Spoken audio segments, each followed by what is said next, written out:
Hi everybody. So today I want to make a video on the Victim-Martyr-Persecutor triangle.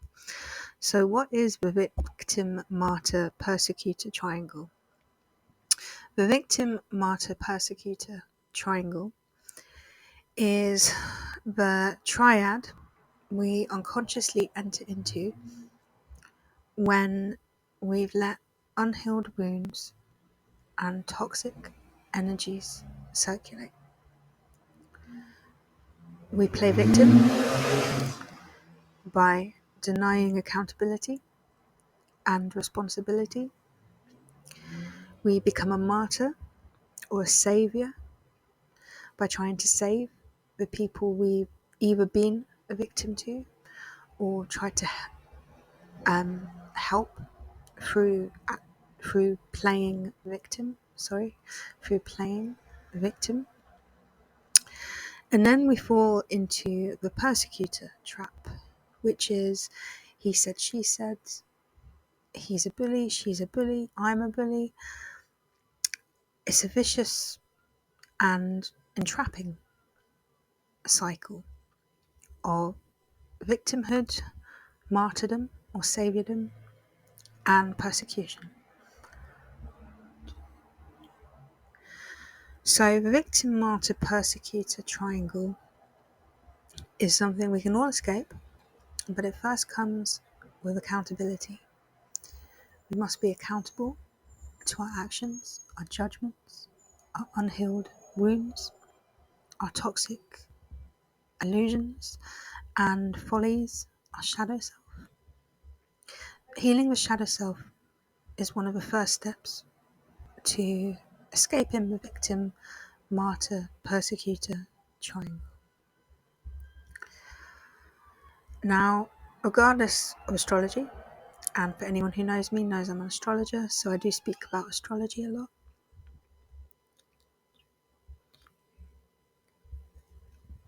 It's very easy to want to be a savior or a martyr.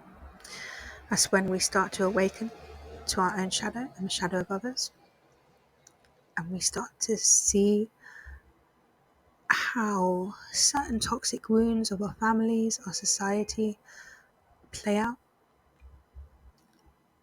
And then we want to save others, quite simply. You don't need a lot of Pisces in your natal chart to try to be a savior or a martyr, although martyrdom is typically associated with the Pisces sign, the final sign, also known as the old souls. But it's very easy to fall into this: I'm a victim, I want to save others, and they're persecuting me trap. Or I need to become a bully or a tyrant to defend myself. Now, I want to approach this topic from a bit of an astrological perspective, because I do believe astrology affects us all, and it's really important to be aware of astrological dynamics, specifically in terms of elements. So fire, air, water, and earth, or in the correct order, fire, earth, air, and water. Astrology or elemental astrology affects us all. And this is why it's very important to kind of take this astrological focus when exploring the victim, martyr, persecutor triangle or Dharma triangle, because it's how real energies play out in everyday life. So it's well known that fire and air are yang, they're masculine in nature, or yang, spelled Y-A-N-G. Fire and air are yang, and that makes them a dominant and somewhat offensive force.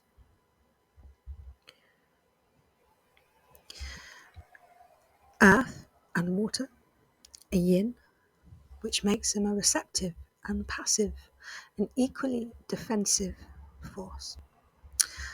Now, when exploring the Dharma or Victim-Martyr-Persecutor triangle, it's really important to acknowledge astrology and how astrology can play out in our lives. So I haven't actually researched the videos on YouTube at the moment on this topic, so I'm not sure if there is a video on this topic as an astrological focus, but I would like to bring it through into fruition, into the physical realm myself. So, yang, dominant signs, may take the offensive route and think that it's okay to play victim because they're fiery, they're yang, they're energetic, they're vital, they're extrovert, they're excitable, enthusiastic, they're very zealous and passionate, youthful creatures. Same with air. Air is very energetic, upbeat, optimistic, youthful, playful, passionate, charming, expressive. In terms of this Dharma triangle, this means that it's very easy to assume that it's okay to take an offensive or persecuting role. It's my nature, is it not? It's my nature to be expressive and fiery. The positive aspect of yang is self-leadership, being a self-leader. The negative aspect is becoming a bully or a tyrant. If we look at the opposite, earth and water, which are yang in nature, it's easy to take a defensive route. So to be defensive. They play victim. It's very easy for yin signs to play victim. And they're passive, gentle, humble, receptive. Very feminine and emotional or spiritual in nature. There's a unique type of sensuality and humility with earth and water because yin is very receptive and magnetic, feminine. So it's easy for these signs to play victim. In terms of the persecutor dynamic, it can be easy for yin signs to become too concerned with seeing themselves as victims and getting a kick off of playing or being seen as a victim and making others be seen as persecutors or bullies. The same is true for yang. They get a kick off of fire and the self-leadership and self-sovereignty that comes with being seen as dominant and expressive and perhaps putting others down.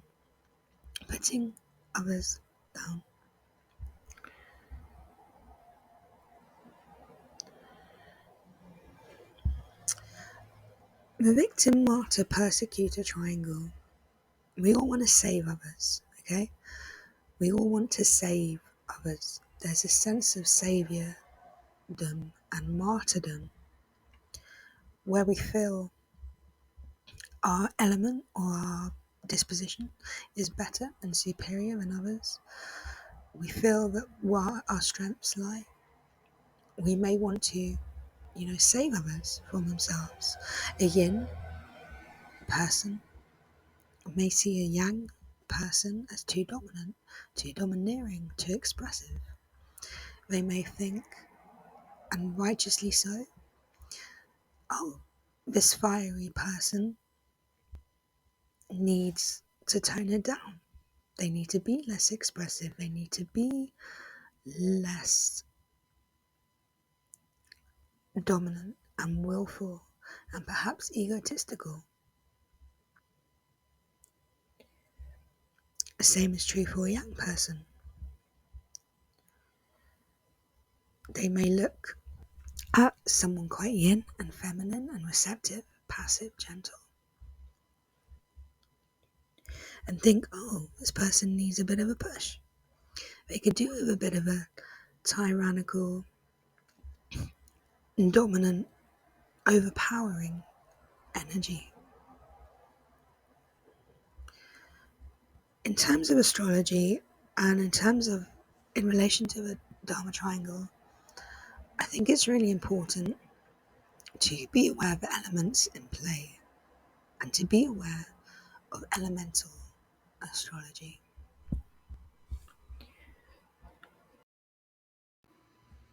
Now, when exploring the persecutor aspect, I actually go into this a lot in my book, Mental Health Issues of the Star Signs. So it's something I feel I can redirect you to. It's very useful to be aware of this information. It's very useful to read my book. I could repeat the information, but the information is already there.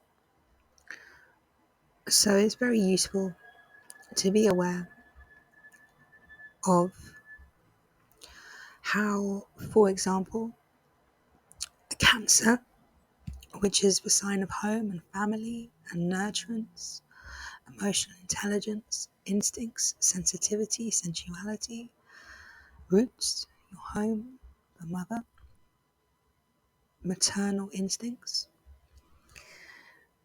won't understand how they may be taking on a persecuting or bullyish role because they see themselves as these helpless defensive crabs. And in a way they are. They are helpless, defensive, defenseless crabs.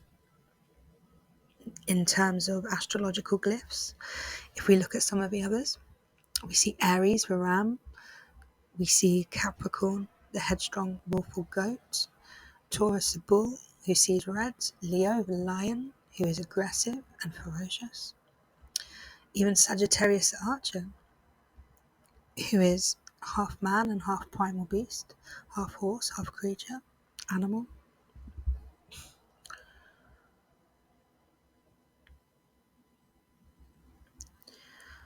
The crab, Cancer, the crab, is a bit helpless.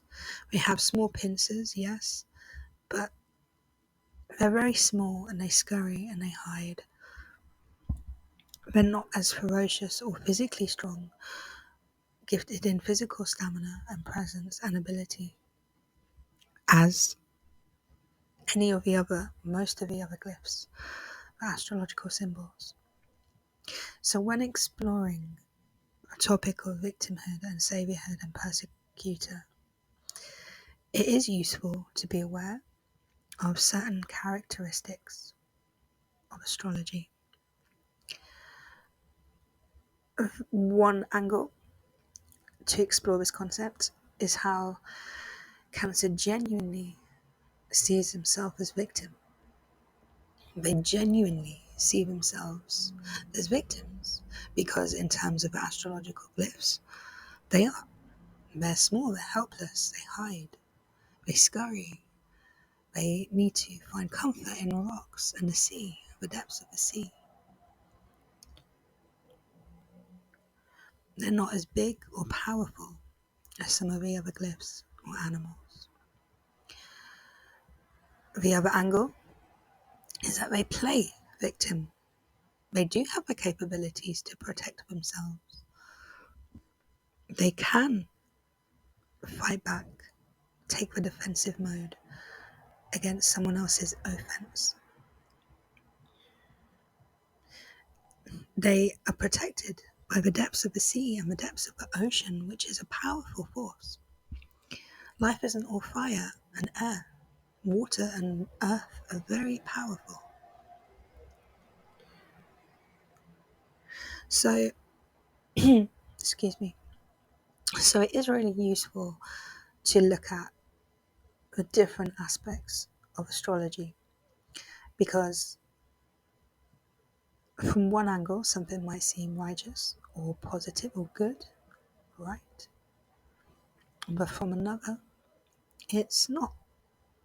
And this is the whole point of the victim-martyr-persecutor triangle. It's very easy to get lost in this dynamic of, yin is bad and it's defensive and it can cause conflict and drama or emotional manipulation. Or yang is good because it's of light, of lightness, and it's dominant and it's forceful and it's willful, and it brings passion and action. But then what about receptivity and magnetism and all the beautiful qualities of feminine energy, which can be defensive and cause emotional chaos, but it also brings harmony and peace and comfort and protection, stillness and silence.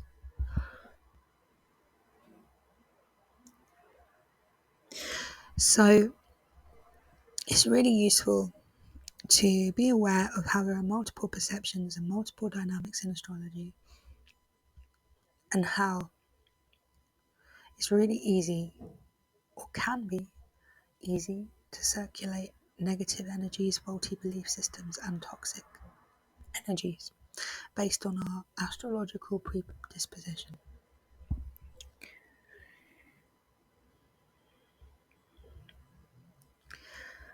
So, yeah, I would advise you to read my book, Mental Health Issues of the Star Signs. It's a really fascinating book on the mental health imbalances of each star sign and how this affects us in waking life. I hope you enjoyed my little video. I am a top astrologer, spiritual teacher, holistic and multidimensional health therapist and healer, natural counselor, psychic, intuitive, and clairvoyant. I will leave some links up to my website, and I really hope you enjoy these little free teachings. The wisdom is authentic, the wisdom is true and real. And yeah, please feel free to like, comment, and subscribe. Okay, peace.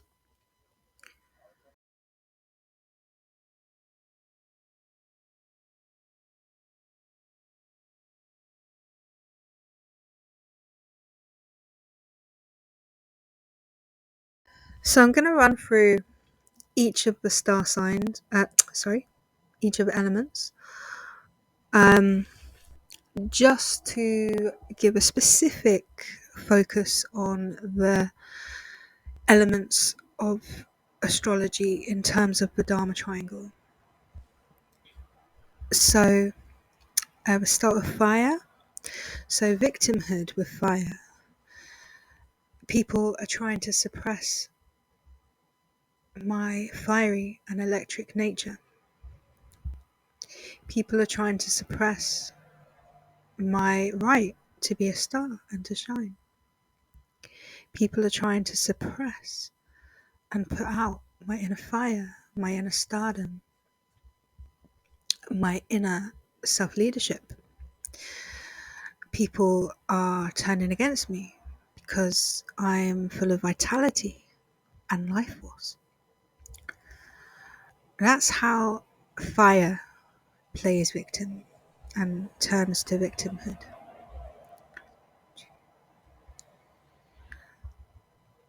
How does fire manifest in terms of martyrdom? Well, I want to try and inspire and educate everyone. I am a natural leader I am a natural teacher.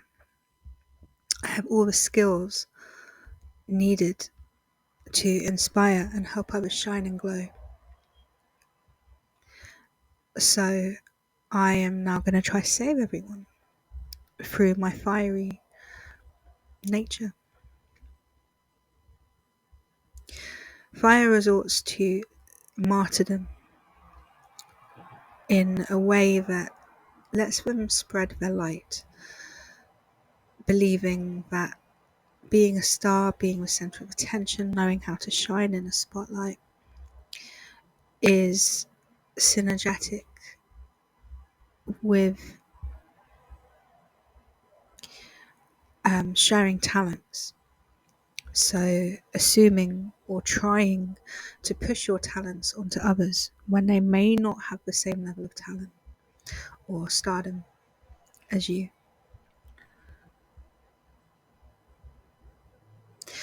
Fire manifests as persecution. Perhaps from an astrological perspective, it's more natural vibration, as bullying, tyrannical behavior, narcissistic and domineering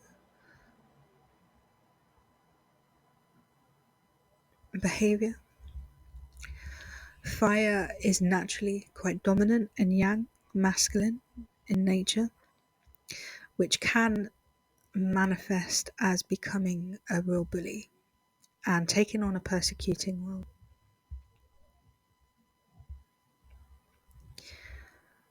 Fire as a yang and masculine energy can be naturally quite domineering, brutal, eccentric, egocentric, overpowering, too concerned with leading and shining, positively trying to help and educate and inspire others, but also positively seeking power and control and force over others.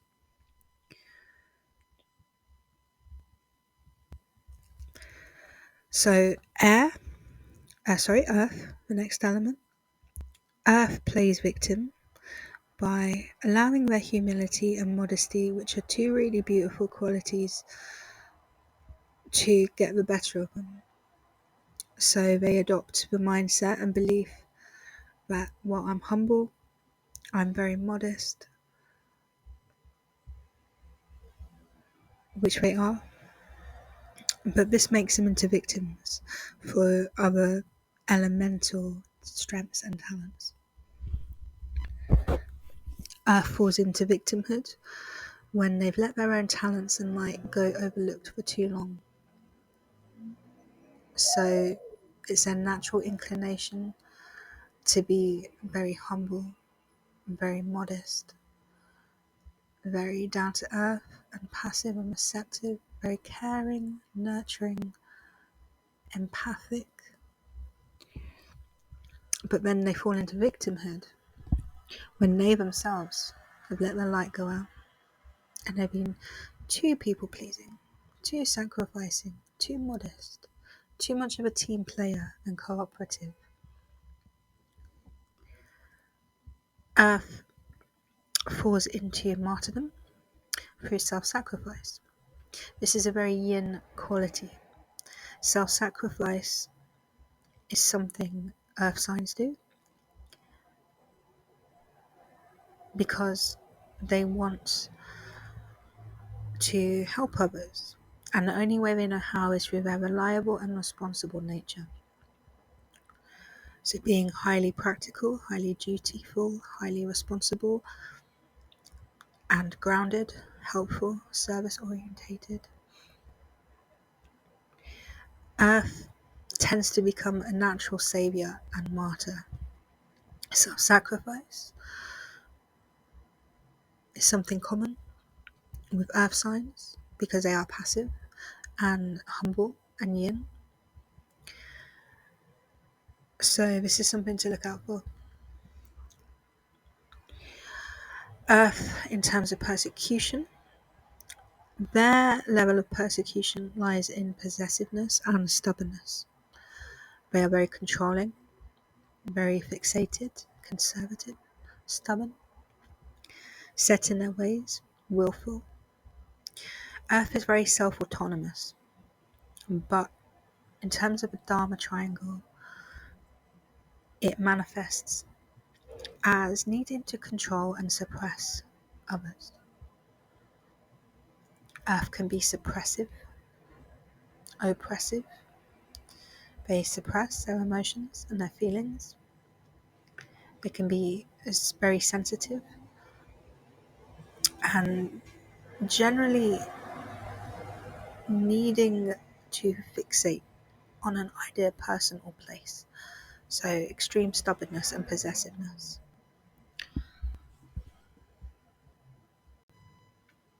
Air. Air, in terms of victimhood, air takes on a very immature persona and faulty belief system in terms of victimhood. Air can be very youthful, energetic, playful, spontaneous, fun-loving. Air is very flirty and frivolous and generally in tune with the inner child. Positive attributes of air include artistic and imaginative abilities, the ability to be optimistic and social. Air is very sociable and very youthful, energetic, passionate, expressive. So, in terms of victimhood, this manifests as thinking the world's out to get them, thinking everyone's judging them. Their shadow is judgment. They can be very judgmental and intellectually and psychologically superior. So they believe people are judging them and always looking down on them. And this manifests as playing victim through a diminished sense of worth and self-esteem in relation of their psychological and mental talents.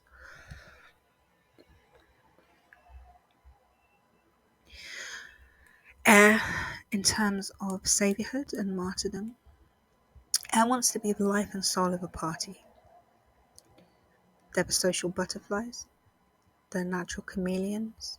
They're very lively, energetic, fun, bubbly, optimistic. Generally just the life and soul of a party, and this means they want to impose their sense of youthfulness and playfulness on others. They want to save people through their intellectual superiority and their ability to bring through wisdom and ideas, as well as multidimensional perspectives.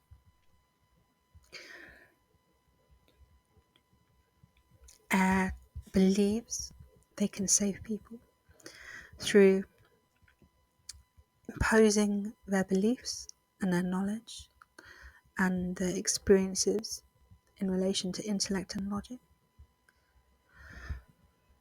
on others. Air becomes an intellectual martyr.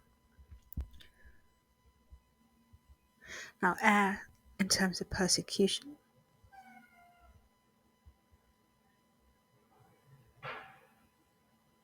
air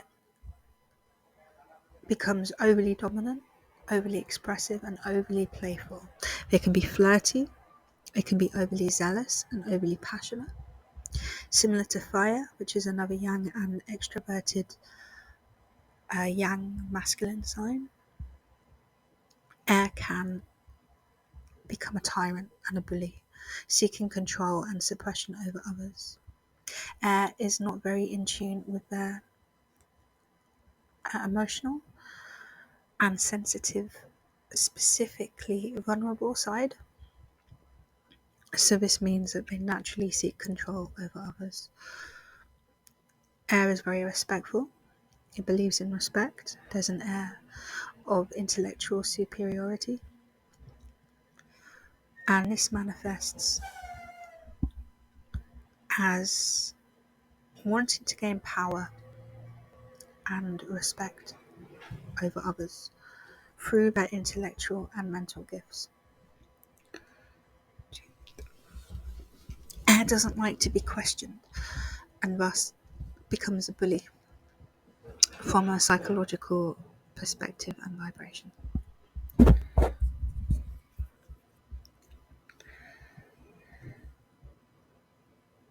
Air seeks movement and change, and this means that they can put out the talents and gifts of people who may be very different to them. Now moving on to water, the final element. Water plays victim through simply being very kind, very sensitive, very selfless, very emotional and spiritual, very passive and gentle and magnetic. Water is very feminine, very yin, one of the most natural,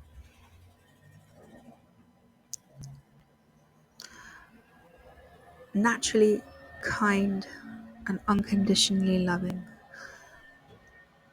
elements.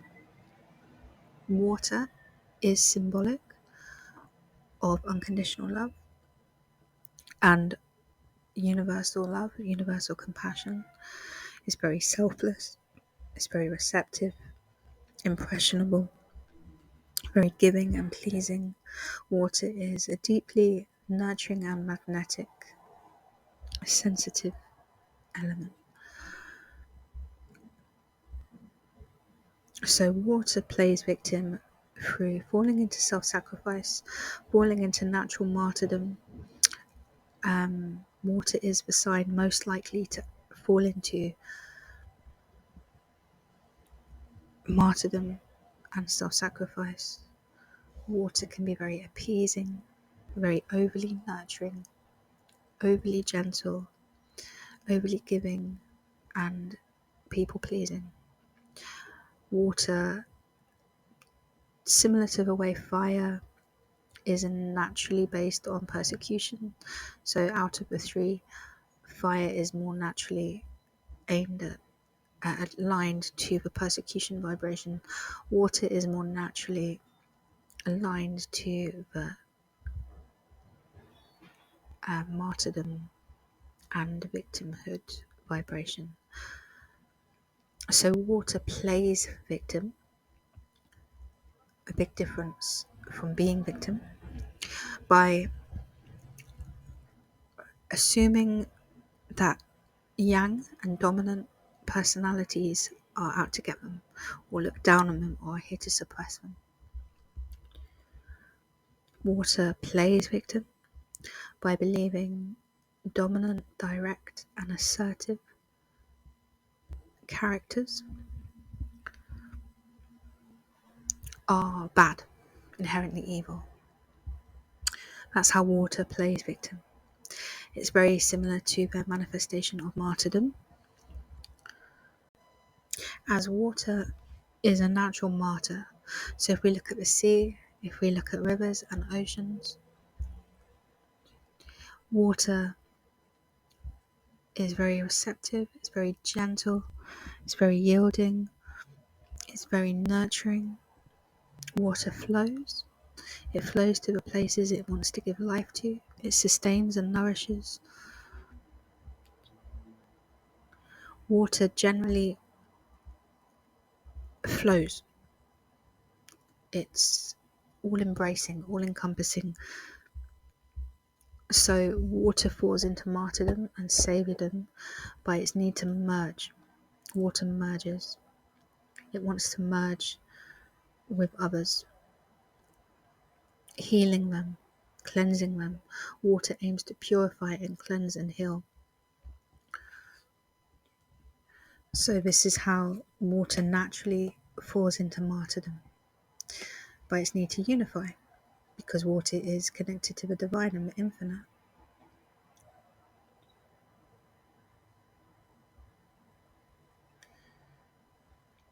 So that's how water falls into martyrdom.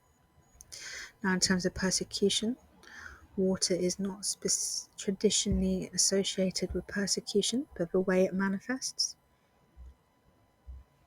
is to seek to heal and purge and purify by its superior spirituality. So water is associated with emotions and spirit, just as air is associated with electricity and yang and dominance, self-leadership. Same with fire. Water is connected to spirit and the depths of spirit and mysticism, dreams, the subconscious. Water seeks to cleanse and purify, and in this sense it can be a bully, although water will rarely see itself as this. Like Poseidon, the god of the sea, water can be chaotic, can cause destruction, can cause chaos. For a deep emotional sensitivity and spiritual maturity, water is the most evolved of the elements, at least in terms of spirit. Our soul, water is linked to the divine and mysticism, illusions, depth, divinity. So water tends to become a bully or a persecutor by its need to unite and merge, by its need to overcome illusions and transcend chaos. It dislikes war and conflict. It seeks unity at all costs. But this in itself can cause chaos and tension and confusion, and thus this is how water can manifest as a bully. Now, if we look at the final element, which is not traditionally known as an element in astrology, but is an element, this is spirit and ether. Spirit or ether is basically the unified energy of all the elements. So spirit ether is like the supreme Godhead, the Krishna consciousness, the Christ consciousness. It's the supreme personality of Godhead, the oneness, its source, its divinity, its unity, its God.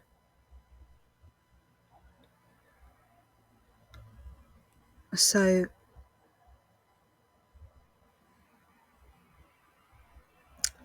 spirit or ether is basically the sense of merging and unity between all the elements. Its absence from judgment, its absence from fear, from illusion, from greed, lust, temptation, from sin. Its absence from all of the lower chaotic human emotions and follies that come with the human mind and ego.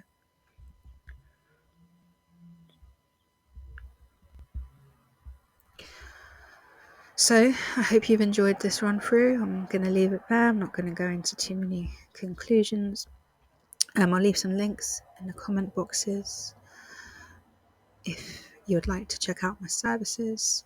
And yeah, in divine grace.